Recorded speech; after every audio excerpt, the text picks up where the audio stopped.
Patricia Poleo en Agárrate, opinión estremecedora. Buenas noches, bienvenidos a Agárrate. Hoy es el primer programa en vivo de la semana. Tengo que disculparme porque no les avisé a tiempo, pero el lunes tuve que asistir a una conferencia en la Universidad de Georgetown en Washington, específicamente en la Escuela de Leyes. Una conferencia que se refirió al uso que países totalitarios como Venezuela hacen de Interpol para perseguir más allá de las fronteras a quienes disienten de los gobiernos, de su gobierno, a quienes pensamos distinto, ¿no? Allí estuve invitada por una ONG que tiene funcionamiento en Londres, que se llama Fair Trail International, que fue la que organizó este evento para estudiantes de derecho, para abogados, para defensores de derechos humanos. Y bueno, el sacrificio de ir y venir, porque fue realmente un viaje agotador, valió la pena porque el día de hoy el New York Times, permíteme, lo tienes ahí a mano, el New York Times ha editorializado con el tema. Aquí lo tengo en mis manos, ustedes pueden verlo en pantalla. Ha hablado por fin, después de la lucha que los perseguidos de Interpol hemos dado, para que se entienda cómo se utiliza una organización tan importante y tan fundamental para la lucha contra el crimen, se utiliza para perseguir a disidentes y a quienes pensamos distinto de lo que, de lo que es la línea gubernamental, ¿no? Ahí estuvimos personalmente dos perseguidos de Interpol, un ciudadano egipcio y también vía Skype otras dos personas que han sido colgadas en las listas rojas de Interpol, en las noticias, lo que se llaman las noticias rojas, es decir, como los criminales más peligrosos, y en realidad lo que son es simplemente opositores del gobierno de los países que utilizan a Interpol para esto. Fíjense, es tan importante que el New York Times se haya hecho eco de esto, porque nos ha costado mucho, repito, que se entienda cómo Interpol ha sido abusada para perseguir más allá de las fronteras. Porque mientras personas inocentes hemos sido catalogadas de criminales en esas fichas falsas que colocan en Interpol, pues hay otros que están dando vueltas al mundo utilizando el aparato del Estado para cometer crímenes. Es el caso de los dos sobrinos de Cilia Flores que fueron capturados en Haití con 800 kilos de cocaína y que fueron presentados hoy ante la Fiscalía de Nueva York. Ahí sí es verdad que la primera combatiente, es decir, Cilia Flores, no va a poder hacer nada como sí lo hizo en el caso de la magistrada Miriam Morandi. Ustedes se tienen que acordar del evento en que esta magistrada, que es comadre de Cilia, a lo mejor es comadre de Cilia porque bautizó uno de estos que está preso ahorita en Nueva York. La Miriam Morandi iba saliendo del aeropuerto de Maiquetía con un solicitado por narcotráfico y en la captura pues ella amenazó a los oficiales que hicieron el operativo con que no iban a ascender. Bueno, Miriam Morandi fue puesta en libertad inmediatamente por orden de Cilia Flores. Esa orden de Cilia Flores que puso en la calle a la cómplice de este acusado de narcotráfico no va a poder darla aquí en la Fiscalía de Nueva York, donde están estos dos tipos, estos dos sobrinos de ella, cantando. Ahora, ¿qué es lo que cantan? Porque eso es muy importante saberlo. Ellos parece que de una, porque ustedes saben que aquí en este país se coopera con información cuando tú entregas al que está más arriba o al que es clave para una operación de narcotráfico y pues te reducen, no es que te ponen en libertad, no, te reducen la pena. Esa pena de, por ejemplo, cadena perpetua que les tocará por los 800 kilos, entonces se les reducen a 65 años en la cárcel. Pero no es que los dejan en libertad. Bueno, ellos enseguida salieron a decir que la droga era de Diosdado y de Tarek El Aissami, que sabemos que tienen su cartel de droga porque hay bastantes evidencias sobre eso, hay bastantes testimonios. No es que yo quiera defender a Diosdado ni a Tarek El Aissami, Dios me libre de eso. Es que si acusaron a unos es porque son los otros, porque sabemos el enfrentamiento que hay entre carteles en Venezuela y este cartel es el que maneja el lado de Cilia Flores. Obviamente son sus sobrinos a quienes se les ha prestado el aparato del Estado para que lleven droga hacia otros países. El otro cartel, el de Diosdado Cabello, es el que se enfrenta con este. Cuidado si no fue el cartel de Diosdado Cabello el que le dio el pitazo a la DEA de que esta droga estaba saliendo hacia Haití en un barco como ocurrió efectivamente. De todos estos temas vamos a hablar hoy. Recuerden que el tuitero Mr. Popo va a estar con nosotros el día de hoy al final del programa. Y parece que Mr. Popo habló algo de esto. Fue una de sus predicciones. Pero vamos a entrar de lleno con Vilma Petrasch, que la tengo aquí ya sentada, aquí al lado mío. Gracias, Vilma. ¿Cómo por estar estás, aquí Patricia? acompañándonos. No, impresionada por lo que hiciste sobre la Interpol, con esta organización Fair Trials de Sí. Londres.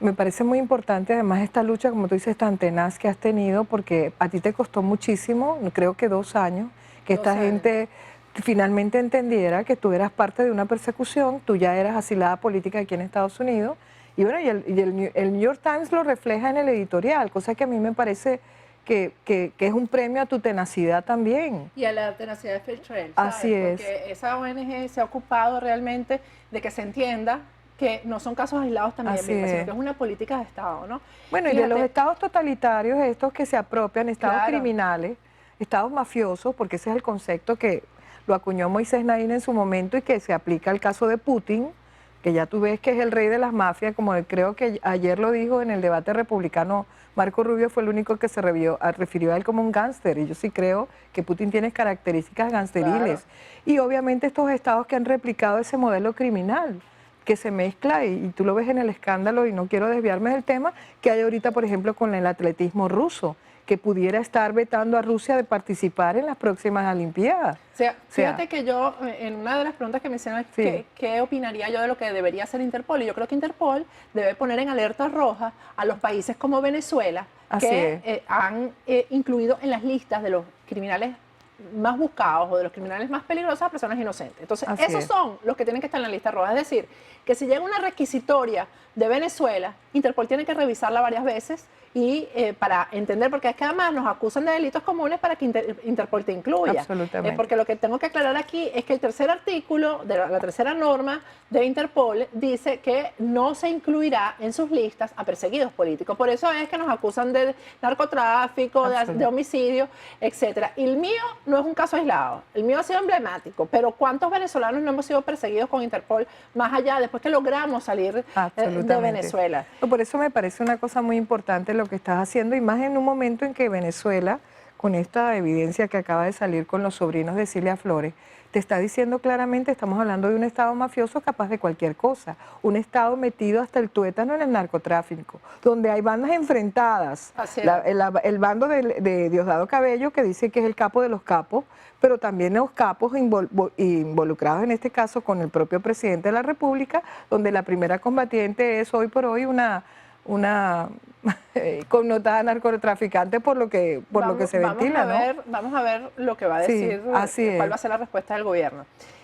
Vilma, mucho que hablar contigo tiene que ver con lo local en Venezuela, pero que también tiene que ver, porque Vilma sabemos, es analista y es internacionalista, pero también vamos a hablar de lo local aquí, del debate republicano de ayer, que quiero que nos los analices. Vamos a comenzar por el tema de Venezuela con respecto a la Organización de Estados Americanos. Lo que Almagro está diciendo acerca de las elecciones. La carta que le envió a Tibisay Lucena, que además ha levantado tanta roncha en Venezuela. Mira, yo estoy impresionada y obviamente gratamente impresionada.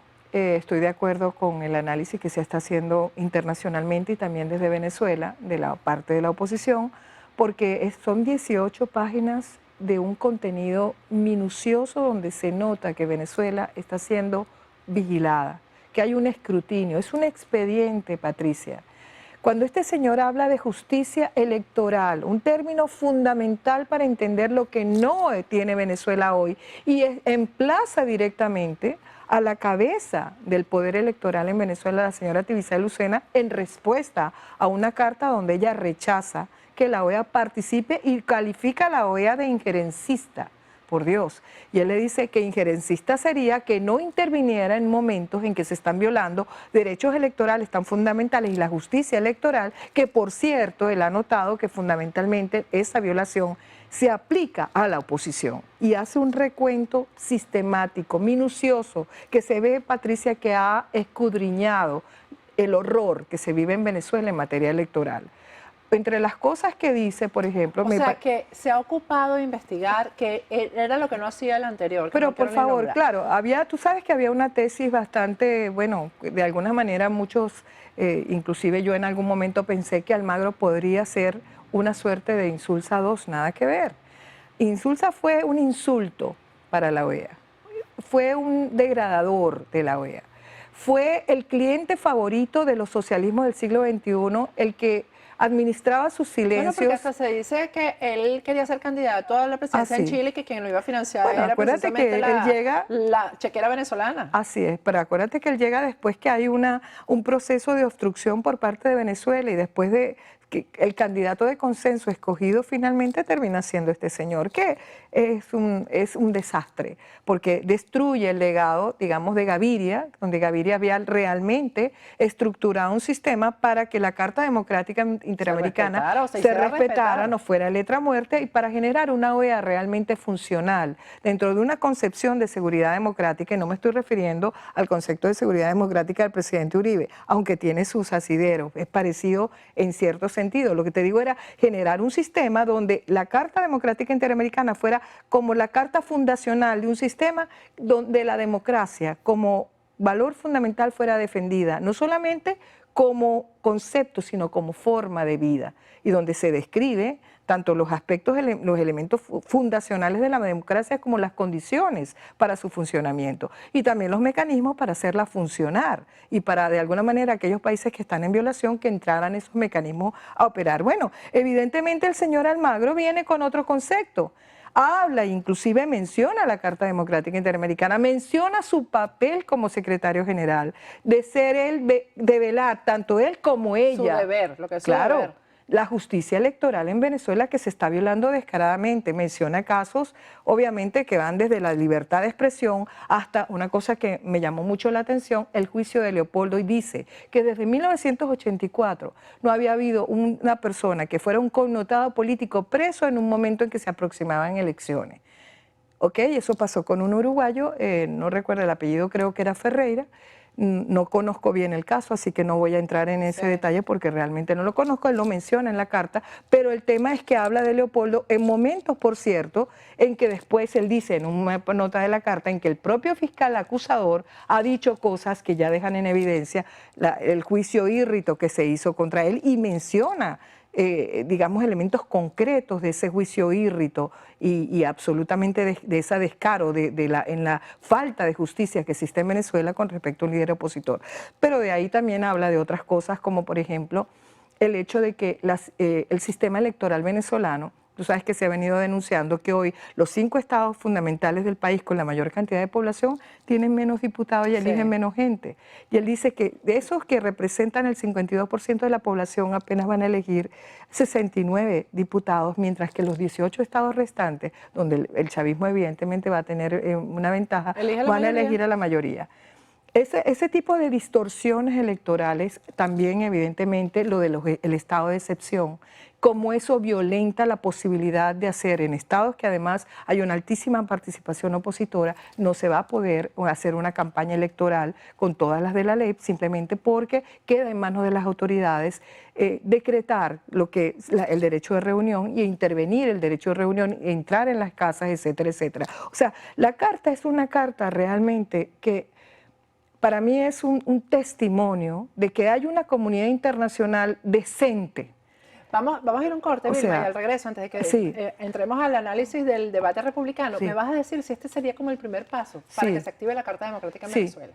Porque había mucho escepticismo con Almagro, pero con esto yo creo que está dando un paso bien importante. Además, que hay líderes de la oposición que se han reunido con él que dicen que por primera vez se sienten escuchados. Así es. Así que al regreso vamos a continuar conversando con Vilma Petral sobre todos estos temas. Ya regresamos.